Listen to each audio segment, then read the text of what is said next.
Well, there is something fishy going on with the way KU is handling the disclosure of Joel Embiid's back problems, folks. Any reporter worth a grain of salt became suspicious after Embiid was hustled off to Los Angeles for a second opinion. KU, from the beginning, referred to the injury as a back strain, stating that rest would be the best cure. Obviously, it's more serious than that. Here's what happened. Somebody screwed up. It sounds like the injury could have been a misdiagnosed, but I certainly not... Can I start this over? You have to catch up with me, little man. I'm getting way ahead of you there. Yes, sir? 3, 2.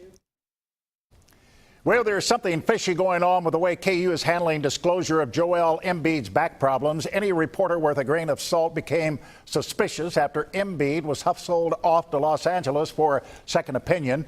KU, from the beginning, referred to the injury as a back strain, stating that rest would be the best cure. Obviously, it's more serious than that. Somebody screwed up here, folks. It sounds like the injury could have been misdiagnosed, and I'm certainly not suggesting that. I can't believe KU and Bill Self would have lied to Embiid. I do believe a lot of coaches are not above misleading the media in speaking the truth about injuries. They have all this stuff to hide behind HIPAA. But something is terribly wrong at Mount Orion. I'm not a medical person, but a strain and a fracture are two different animals. On the day Embiid was being checked out by a spinal specialist in L.A., Self was telling reporters that Embiid was pain-free and coming along very nicely in his rehab process. Hours later, the coach did a 180, saying Embiid will not play in the Big 12 championship and indicated that it's, quote, a long shot that he will play the first weekend of the NCAA tournament because of a stress fracture.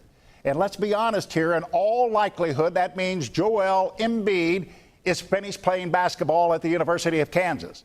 Why would he risk millions of dollars from the NBA to play a few more college games with a bad back? In light of what is going on, I have to believe Self was trying to put a positive spin on this thing, sending a message to the NCAA selection committee. And there's nothing wrong with that. Kansas is holding out hope for a #1 seed, and without Embiid, KU has no chance of that. It's conceivable the Jayhawks could slip to a 3 or even the 4 line. And you know what? It doesn't really matter. Without Embiid, I don't see how KU will even make it past the second weekend of the NCAA tournament. That's Jack Smack.